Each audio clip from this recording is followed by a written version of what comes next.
वैसे तो अल्कोहल यानी कि शराब और ड्रग्स हर सोसाइटी के लिए प्रॉब्लम होती है, लेकिन कनाडा में इसके बारे में बहुत ज़्यादा ख्याल रखा जाता है। इसकी वजह यह होती है कि अगर आप ड्रग्स एक बार लेना शुरू कर दें तो आप उससे छूट नहीं पाते और यंगस्टर्स आमतौर पर इसके गिरफ्त में आ जाते हैं। और यही वजह है कि हाल ही में कनाडा में कुछ ड्रग्स को लीगलाइज कर दिया गया है, जिससे कि आप इलीगल ड्रग्स न लें, क्योंकि जब आपको दर्द हो, तकलीफ हो, तो वहाँ आपको ड्रग्स की ज़रूरत पड़ती है, जो कि आमतौर पर दवाइयों के तौर पे आपको मिलते हैं। बहरहाल कनाडा में ड्रग्स अलग अलग तरह से आते हैं। पहला तो होता है लोकल। बहुत से लोग ऐसे होते हैं जो अपने घरों के अंदर, घर के पिछवाड़े में या कुछ खेतों में छिप छिपा कर ड्रग्स प्रोड्यूस करते हैं और उनको बेचते हैं। कुछ ड्रग्स यूएस से भी आते हैं, जहाँ के क्रिमिनल्स जो होते हैं वो कनाडा में ले आते हैं। इसके अलावा मैक्सिको से बहुत सारे ड्रग्स कनाडा में आते हैं, क्योंकि मैक्सिको ये नॉर्थ अमेरिका और साउथ अमेरिका के बीच का एक हिस्सा, और दूसरी बात यह कि वहाँ पर साउथ अमेरिका की काफ़ी कॉन्टैक्ट, तो वहाँ ढेर सारे ड्रग्स वहीं से आते हैं, जैसे कि Chile, Paraguay, Argentina, Brazil, Bolivia और ख़ुद मैक्सिको में भी, क्योंकि इससे काफ़ी पैसे मिल जाते हैं तो वहाँ वो प्रोड्यूस करके यहाँ ले आते हैं। इतना ही नहीं तो इंटरनेशनल लेवल पर भी ड्रग्स यहाँ से आते हैं, जैसे कि अफ्रीका, एशिया, यूरोप, इन देशों से भी यहाँ पे ड्रग्स आते हैं। कुछ सस्ते होते हैं, जैसे कि जो अफ्रीका से आते हैं वो डेंजरस भी होते हैं, और यूरोप से जो आते हैं वो काफ़ी महंगे होते हैं और काफ़ी खतरनाक होते हैं। बहरहाल ड्रग्स ही होते हैं, चाहे कहीं से भी आ जाए, वो सोसाइटी को नुकसान पहुंचाते हैं।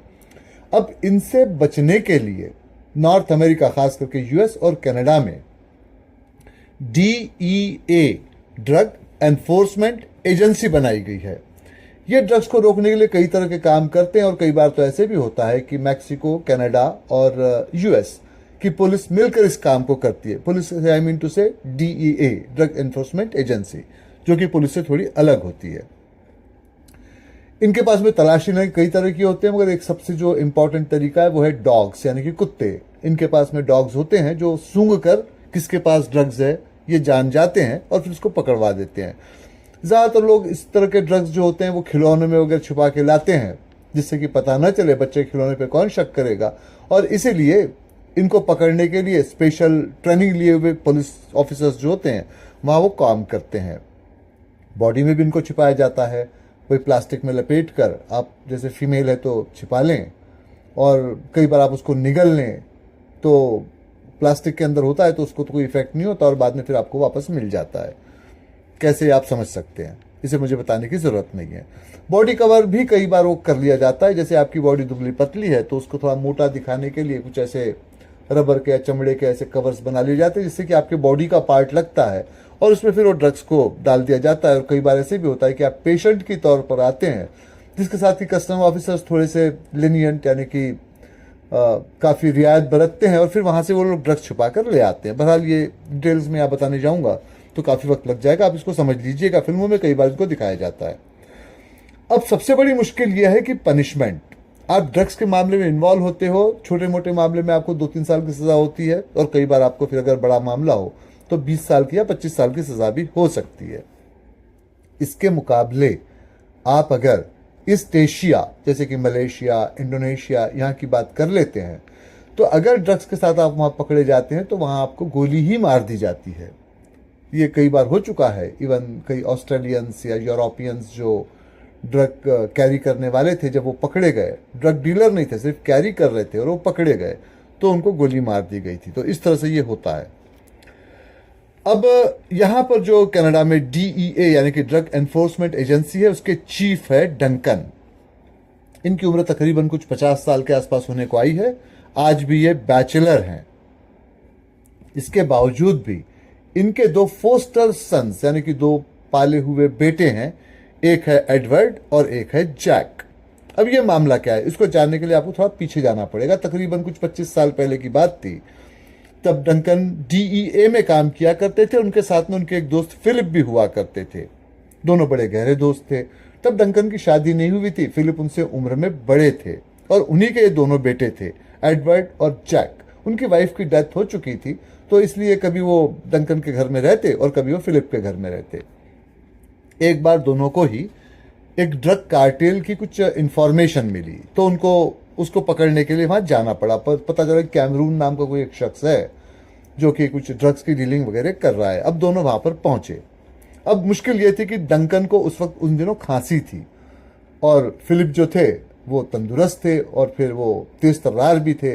तो फिलिप ने डंकन से कहा कि ठीक है, हमको जो प्लान बनाकर दिया गया उसमें ये लिखा गया है कि तुम इसको लीड करोगे, तुम आगे जाओगे और उससे बातचीत करोगे, लेकिन अब तुमको खांसी है, तुम वहां जाओगे, वो चौकन्ना भी हो सकता है, जबकि उसको सरप्राइज देना है, जब उसका ख्याल ना हो तब उससे बात करनी है, तो वहां मैं जाता हूं, तुम मुझे कवर करोगे। उन्होंने कहा ठीक है। अब ये वहां पर पहुंचे उस कैमरून से बात करने के लिए। कैमरून कुछ लापरवाही से खड़ा था, उसकी पीठ थी। इनको इस बात की खबर नहीं थी कि उसके हाथ में उस वक्त गन है, जिसको साफ करके बस देख भर रहा है, गन भरी हुई थी। अब जैसे ये पीछे गए, इन्होंने उसको आवाज दी, वो पीछे से पलटा। मुश्किल ये हुई कि उसके हाथ में जो गन थी वो भरी हुई थी। उसने पुलिस वाले को सामने में देखा और उसके सामने में कुछ ड्रग्स वगैरह एक पैकेट में रखे हुए थे। वो हड़बड़ा गया, शायद मारना नहीं चाहता होगा, उसके हाथ से गोली चल गई जो इनके सीधे सीने में लगी, इनकी मौत हो गई। बदले में उधर से डंकन ने गोली चलाई जो उसके पैर में लगी, वो नीचे गिरा, उसको गिरफ्तार किया गया, उस पर मुकदमा चला, उसको सजा हुई। मगर इससे फिलिप जिंदा तो नहीं हो गए, उनकी मौत तो हो चुकी थी। अब एक तरफ जहां हम कैमरून की बात करें, जिससे पैर में गोली लगी थी, तो उस पर जब चार्जेस लगे तो पाया गया कि भाई साहब वो तो छोटे मोटे ऐसे ड्रग्स को कंज्यूम करने वाला था, ड्रग डीलर तो वो कोई था नहीं। तो फिर भी उसको सजा हुई और वो सजा भी उसकी फिर बाद में आगे चल के कम हो गई।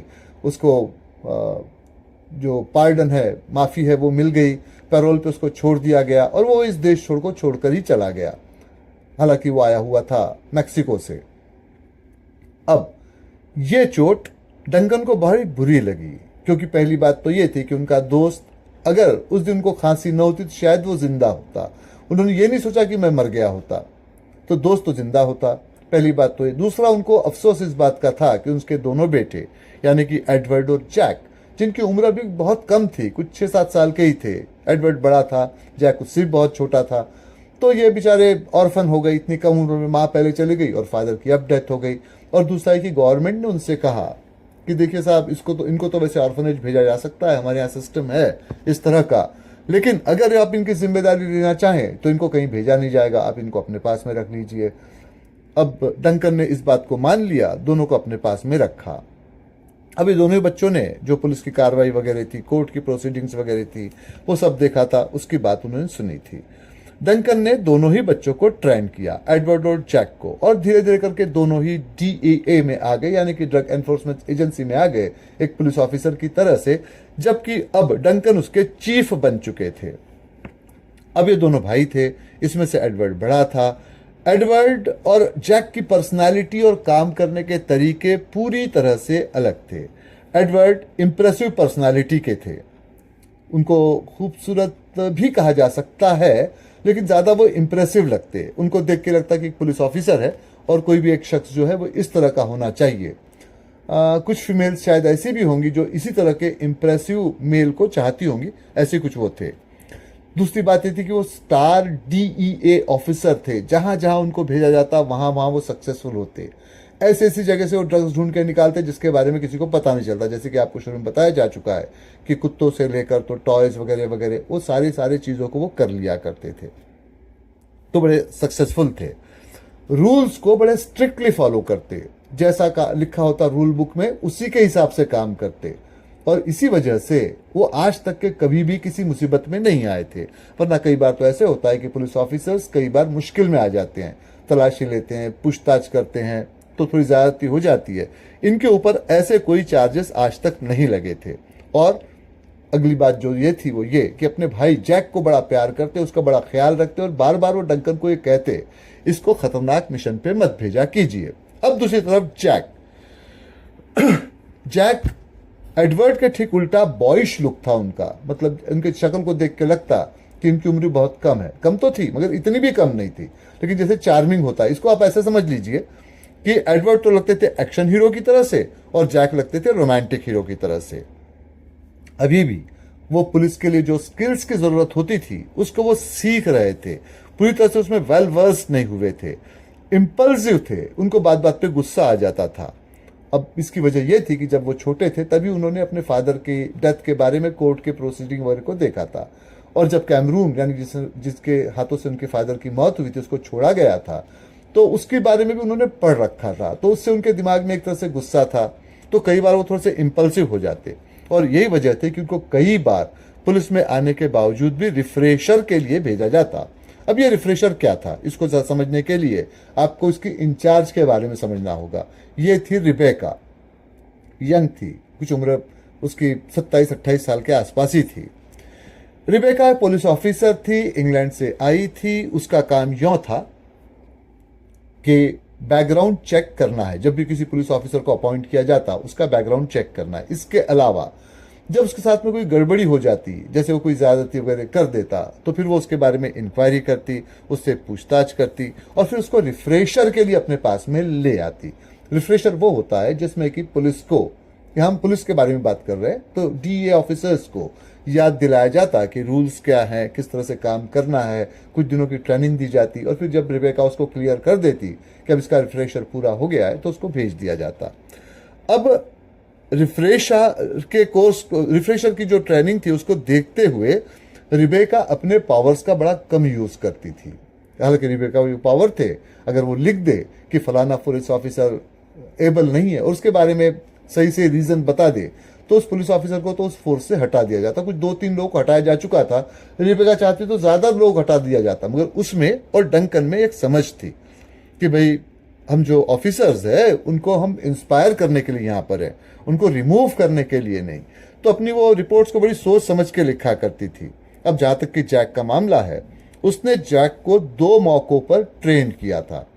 पहली बार कुछ ऐसे हुआ था कि जैक जब थे, उन्होंने किसी मैक्सिकन ड्रग डीलर के साथ में या सप्लायर के साथ में बड़े ही कड़े अंदाज में, बड़े ही इंसल्टिंग ढंग से बातचीत की थी। एक्चुअली वो उससे सवाल पूछ रहे थे, वो कुछ झूठ पे झूठ बोले जा रहा था, जैसे आपको गुस्सा आ गया।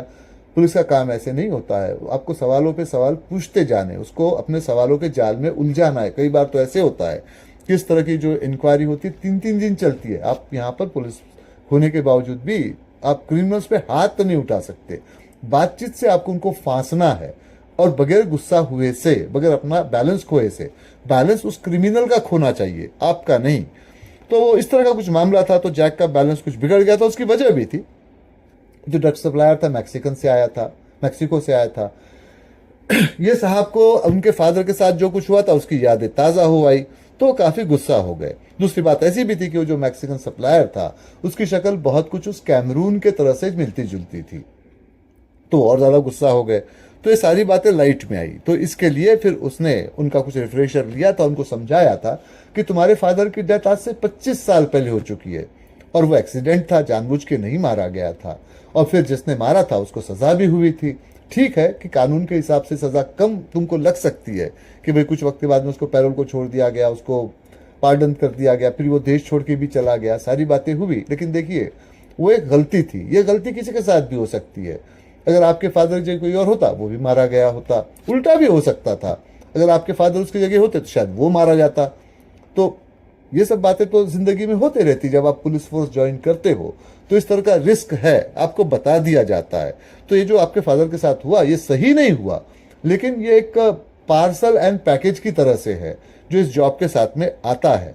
तो इसको इतना दिल पे लगाने की जरूरत नहीं है। अब तुमको आगे का काम करना है, क्योंकि तुमको इस देश की खिदमत करनी है, सोसाइटी को संभालना है, ड्रग्स डीलर को पकड़ना है। तो पहले अपने आप को बचाओ। अगर इस तरह से तुम फंसते जाओगे, सस्पेंड हो जाओगे, डिसमिस हो जाओगे, काम कैसे करोगे। खैर उसका इफेक्ट हुआ और वो फिर ठीक ठीक काम करने लगे। लेकिन फिर जल्दी ही एक और मामला भी सामने आ गया। जैक को एक एयरपोर्ट पर भेजा गया था, कुछ टिप मिली थी कि कोई भाई इस तरह से आ रहा है ड्रग्स वगैरह लेके, उसको रोकना है। जिसके बारे में बताया गया वो फैमिली थी, एक बच्चा था उनके पास में, लेडी प्रेग्नेंट थी और एक शख्स था, और वो कार्ट को लेके आ रहे थे। अब जैक ने उससे सवाल पूछने शुरू किए, तो उसने यह कुछ जाहिर किया कि वो सिर्फ स्पेनिश लैंग्वेज बोलता है, मैक्सिको से आया हुआ है और अंग्रेजी उसको ठीक तरह से नहीं आती है। अब जैक उसकी बातों से ये तो समझ गए थे कि उसको अंग्रेजी तो आती है, मगर ये और कौन कौन से झूठ बोल रहा है ये उनको नहीं पता था। बहुत जल्दी उन्होंने अपने इन्वेस्टिगेशन से, अपने काम करने के तरीके से, पूछने से ये पता लगा लिया, एक तो ये ड्रामा कर रहा है, दूसरा इसकी वाइफ जो प्रेग्नेंट होने का बहाना कर रही है, प्रेग्नेंट नहीं है। उसका पेट का जो कर्व था वो कुछ और बात उनको बता रहा था। और तीसरी बात, जो बच्चा कार्ट में रो रहा था वो बच्चा नहीं था, वो कोई एक टेप आवाज थी जिसको कि खिलौने के नीचे छिपा दिया गया था, टॉय के नीचे, जो बच्चे की तरह से लगता था, जिसको कवर कर दिया गया था, और बच्चा बार बार रो रहा है, जिससे आपकी जल्दबाजी में उनको छोड़ दो। ये काफी गुस्सा हो गए और इन्होंने उसको एक थप्पड़ जड़ दिया गुस्से में आके। आप ये नहीं कर सकते, टच नहीं कर सकते क्रिमिनल पे जब तक कि वो भागने की कोशिश ना करे, आप परवाह ना करे। इन साहब ने ये कर दिया। फिर वही बात हुई कि इनको फिर से भेजा गया रिबेका के पास। रिबेका ने इनका रिफ्रेशर लिया, इनको ट्रेन किया और फिर किसी तरह से वापस लाई। खैर, अब डंकन और रिबेका के बीच में बड़ी अच्छी समझ थी, तो वो इस तरह से इस मैटर को, ऐसा नहीं था कि वो जैक को फेवर कर रहे थे, बल्कि ये बात थी कि डीए में आने वाले ऑफिसर वैसे ही कम होते हैं, और फिर ऊपर से वो उनका फोस्टर सन भी था, तो थोड़ा सा सॉफ्ट कॉर्नर तो आ ही जाता है। तो वो मिल मिलाकर उस तरह से कामों को ठीक तरह से करते, सिर्फ जैक के साथ ही नहीं और लोगों के साथ भी वो इस तरह से बर्ताव रखते। और बस एक यही वजह थी कि बार बार उनके बड़े भाई एडवर्ड को जैक के बारे में फिक्र होने लगती। पहले तो वो चाहते थे कि पुलिस में आए ही नहीं, अब आ गया है तो अपनी जान को बचाए रखे, इस तरह की मुश्किलों में न पड़े।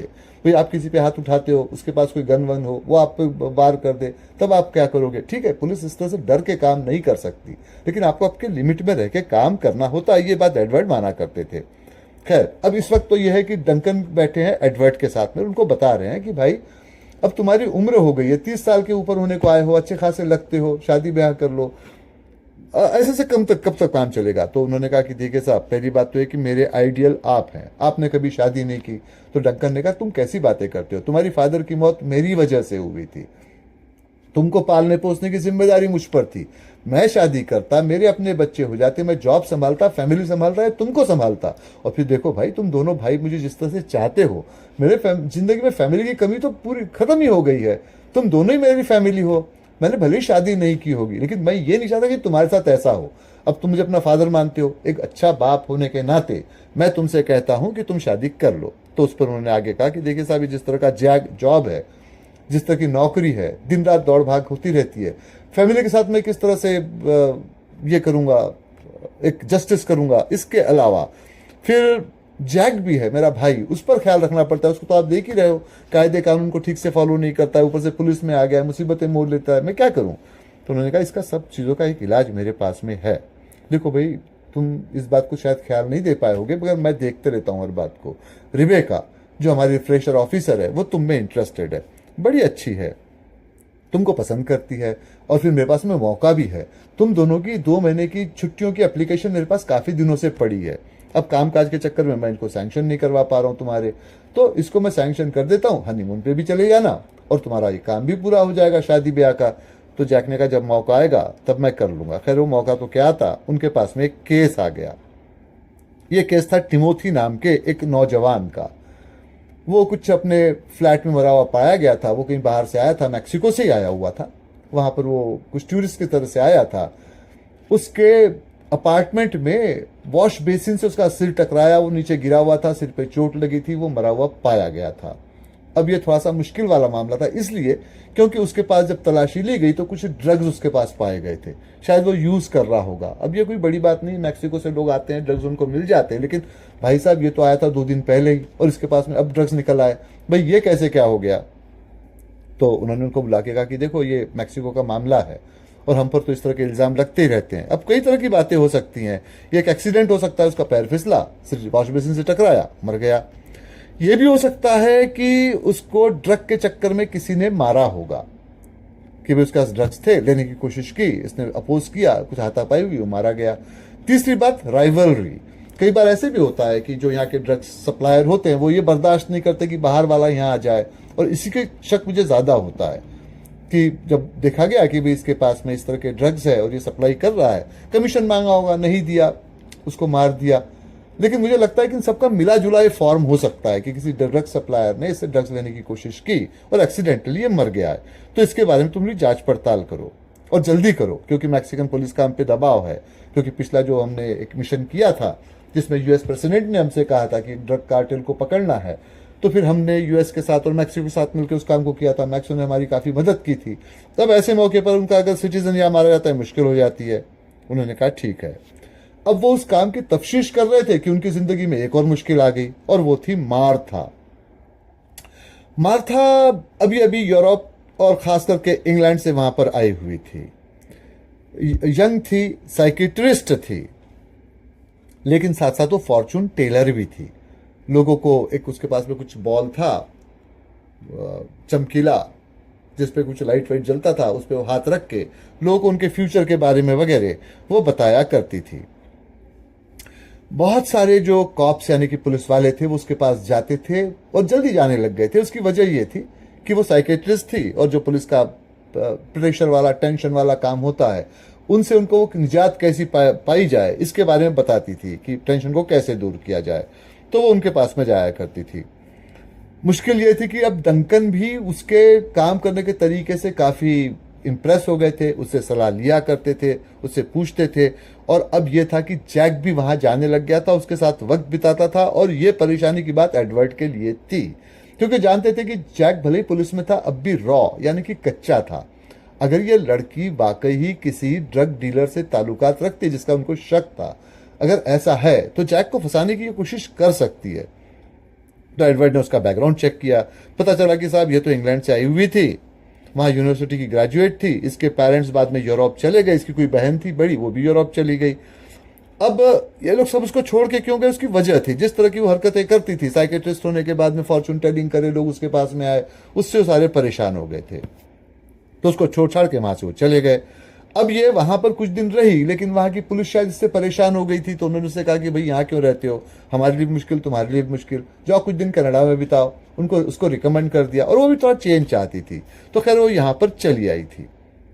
और इन सब बातों से एडवर्ड को शक होने लग गया था कि भले ड्रग डीलर से कनेक्टेड ना हो, लेकिन शायद ये क्रिमिनल से कनेक्टेड हो सकती है, क्योंकि इस तरह से जो ये हरकतें कर रही है, ये आम आदमी तो इस तरह से नहीं करता, खासतौर पर तब जब वो किसी को पैसे चार्ज नहीं करती, उसकी कोई फीस नहीं थी, जो भी उसको जितना भी कुछ दे दे उससे काम चले। और उसके भाई साहब जैक जो थे वो करीब करीब अपना 20% कमाई का हिस्सा उसके हवाले करके आते थे, और ये परेशानी की बात उनके लिए होने लग गई थी। खैर उनके कहने से कुछ नहीं हुआ, क्योंकि जैक तो अब बालिग भी था और उसको चाह के भी रोक नहीं पाते थे। वो ड्यूटी आवर्स में तो वहाँ ना जाए, बाकी वक्त में जाए।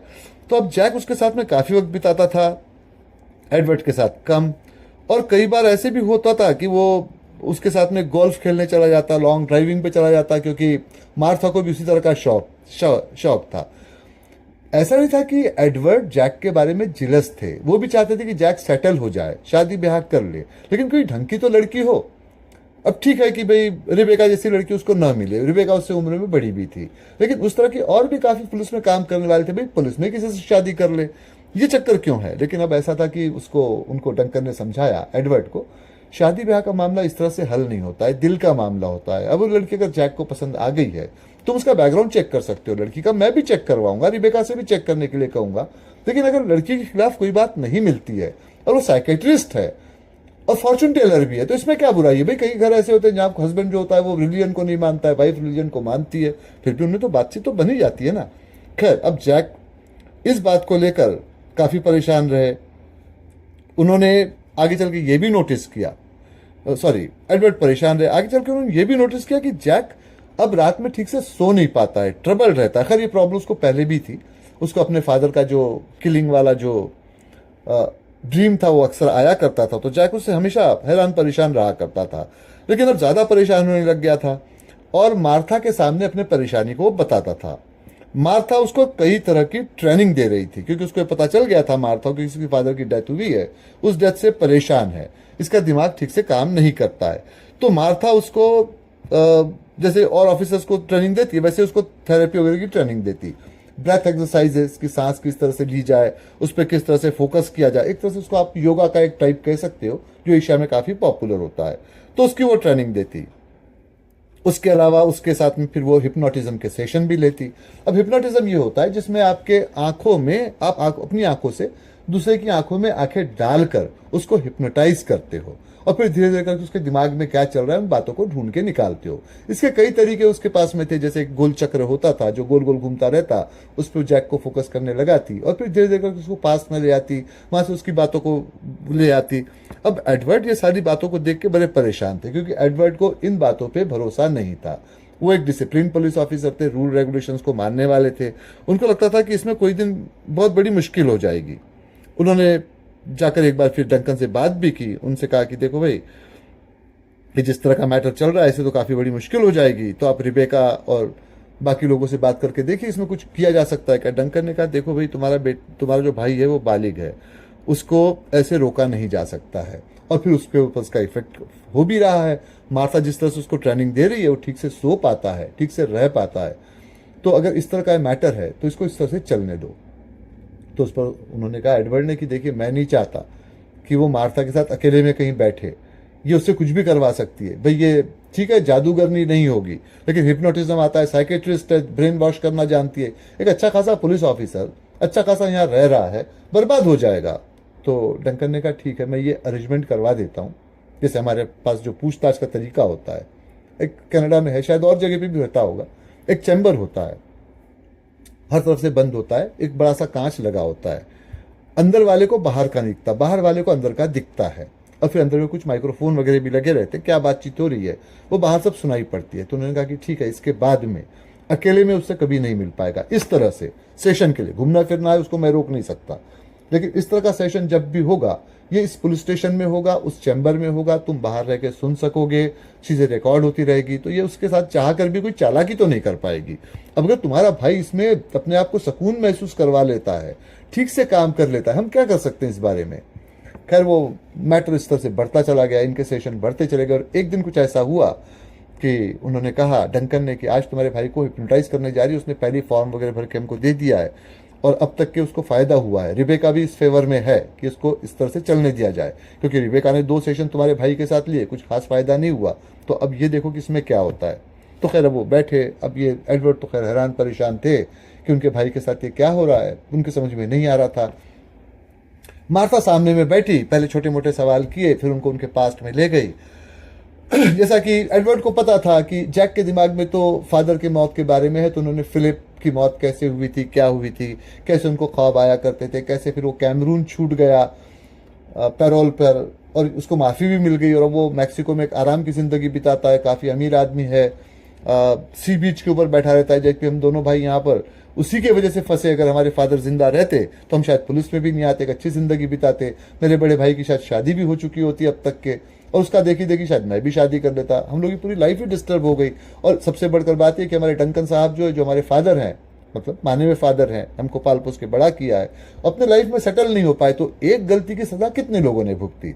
तो उसने कहा ठीक है, अब धीरे धीरे करके, ये तो पुरानी बातें हो गई, उस वक्त तुम छोटे थे, तुम्हारी कोई गलती नहीं थी, अब ये बताओ कि करंट सिचुएशन क्या है। आज से तकरीबन 2 हफ्ते पहले, महीने भर पहले कुछ हुआ था ऐसा जो तुमको परेशान करता है। तो अब वो थोड़ी थोड़ी बातें बताने लगा, जो उसमें 2 बातें और भी आ गई कि एक बार तो उसने किसी से एयरपोर्ट पे इस तरह की बात की थी, जो प्रेग्नेंट लेडी, उसका हस्बैंड वगैरह था, जो नकली बच्चा रो रहा था, और फिर उसके अलावा एक मैक्सिकन जो ड्रग डीलर था, उससे उसने किस तरह से बातें की थी, क्या क्या किया था, वो सारी बातें उसने दोहरा दी, और ये भी दोहरा दिया कि उसका किस तरह से फिर रिफ्रेशर हुआ था, क्या क्या उसके साथ चेकिंग हुई थी। उसने कहा ठीक है, इन सब के बाद में और कुछ हुआ है वो बताओ। अब वो थोड़ा सोचने लगा, फिर धीरे धीरे करके वो उसने उसको ट्रांस में ले गई, तो फिर वो बताने लगा कि देखिए साहब, मैं गया था तलाशी लेने, मुझे टिप मिली थी, तलाशी लेने में गया था एक घर में, वहाँ टिमोथी नाम का एक नौजवान था, ये टिमोथी वही नौजवान था जिसकी एक्सीडेंटल मौत हुई थी। तो उन्होंने कहा कि मैं वहाँ घर पे गया, उसके हाथ में एक टॉय था, खिलौना, जो गन की शेप में था, शायद वो टीवी का रिमोट कंट्रोल था, लेकिन उसके हाथ में था। मैं गया, मुझे लगा कि भाई इसके हाथ में तो गन है, लेकिन वो मेरी रेंज में था, मैं गन निकालने का वक्त मेरे पास नहीं था, मैंने उस पर छलांग लगा दी, उसका बैलेंस बिगड़ा, उसका सिर टकराया वॉश बेसिन से, वो मर गया। अब मैं घबरा गया, क्योंकि सीधी सी बात थी, मेरे पास 2 इल्ज़ाम पहले लग चुके थे, अब ये तीसरा लगता, मैं लाख समझाता कि मैंने जानबूझ के नहीं मारा, कोई भरोसा नहीं करता, कोई देखने वाला भी नहीं था, तो वहां से मैं भाग गया। और ठीक है, मैं सोच रहा था कि इस बारे में मैं कभी बता दूं, लेकिन जब उसके यहाँ ड्रग्स मिले तो मैं खामोश हो गया कि भाई एक ड्रग डीलर था, मर गया। वो पुरानी बात आ जाती कैमरून के साथ जैसे हुआ था कि भाई वो तो पार्डन करके उसको छोड़ दिया जाता, और मैं खून के इल्ज़ाम में अलग चला जाता, तो ये सारी मुश्किल हुई है। तो डंकन ने दोनों से कहा, रिबेका और एडवर्ड से, कि मामला सीरियस हो गया है, ये सारी चीज़ें रिकॉर्ड हो गई है, हम चाह के भी इसको छिपा नहीं पाएंगे, अब हमको डिसिसिव एक्शन लेना पड़ेगा। तो अब तक के एडवर्ड जो सुन रहे थे वो एकदम से फट पड़े, उन्होंने कहा कि सरासर झूठ है, वो वहाँ गया ही नहीं था, वो तो उस दिन घर में सो रहा था, उसको बुखार था, वहाँ मैं गया था, मैंने तलाशी ली थी, और ये जो कुछ कह रहा है ऐसे कुछ नहीं हुआ था, वहाँ मैं गया, वो वहाँ खड़ा हुआ था टिमोथी, उसके हाथ में कुछ ड्रग्स वगैरह थी। मैंने उसको ललकारा, उसने भागने की कोशिश की, उसका पैर फिसला, उसका सिर टकराया और उसके बाद में वो मर गया। अब मुझे लगा कि इस तरह से मर गया है तो इसकी रिपोर्टिंग करने से काम नहीं चलेगा। मैं प्रूव कैसे करूंगा, क्योंकि मैं पुलिस के ऑर्डर पे तो गया नहीं था, मुझे तो किसी ने टिप दी थी, मेरे इन्फॉर्मर ने, तो मैं फंस जाता। तो इसलिए मैंने उस बात को छिपाए रखा था। लेकिन मुझसे वो गलती हुई। तो उस पर रिबेका और डंकन दोनों मुस्कुराए। उन्होंने कहा कि देखिए साहब, इसका पता रिबेका को बहुत पहले ही चल गया था, क्योंकि उसका काम ही है बैकग्राउंड चेक करना। तो उसने चेक किया था, उसको ये पता था कि तुम रूल्स रेगुलेशंस फॉलो करते हो, लेकिन तुम्हारा भाई जो है वो फॉलो नहीं करता है। लेकिन अब के बार में जो हुआ, जो वो मर गया और तुमने उसकी रिपोर्ट नहीं की टिमोथी के मरने की, तो ये रूल को तो तुमने फॉलो नहीं किया था। कायदे से रिफ्रेशर तुम्हारा होना चाहिए था, तुमने उसको छिपा के रखा। लेकिन अब तुम थे स्टार पुलिस ऑफिसर, हम तुम पे इल्ज़ाम तो नहीं लगा सकते, हमारे पास प्रूफ भी नहीं था। तो ये जो मार्था है, ये हमारा सेटअप था। रिबेका की कोई इंग्लैंड की जान पहचान वाली थी जो भरोसे की थी, उसने उसको बुला के लाया था। तो ये सारा ड्रामा था अब तक के जो भी कुछ हो रहा था। इसमें कुछ पुलिस ऑफिसर भी इन्वॉल्व थे, वो साइकेट्रिस्ट वगैरह नहीं है, वो तो एक यूनिवर्सिटी की स्टूडेंट है। अब वो वापस भी चली जाएगी अगर उस पर तुम्हारे भाई का दिल नहीं आ गया और उससे वो शादी ना करना चाहते। फिलहाल तो बात यह है कि तुम्हारी जो 2 महीने की छुट्टियां थी तुम्हारी और रेबेका की, वो मैं सैंक्शन कर रहा हूं। कल ही तुम्हारा कोर्ट मैरिज हो जाएगा। यहां से तुम यूरोप जाओगे, रुबेका तुम्हारे वहां पर रिफ्रेशन सेशन लेगी, जिसका पता यहां किसी को नहीं चलेगा। जब तुम लौट कर वापस आ जाओगे, वापस तुम पुलिस फोर्स के साथ वैसे ही काम करोगे। तुम्हारी इस रिपोर्ट को कभी भी लीक नहीं किया जाएगा, क्योंकि हम नहीं चाहते कि तुम्हारे जैसा पुलिस ऑफिसर इस तरह से रिफ्रेशर के चक्कर में पड़कर इस पुलिस फोर्स के बाहर हो जाए। और डंकन ने वाकई अपने फादर होने के फिर इस तरह के फर्ज को पूरा किया। तो ये था सारा किस्सा। आपके जो भी सवाल हो यहाँ रखे, उनके जवाब आपको देता हूं।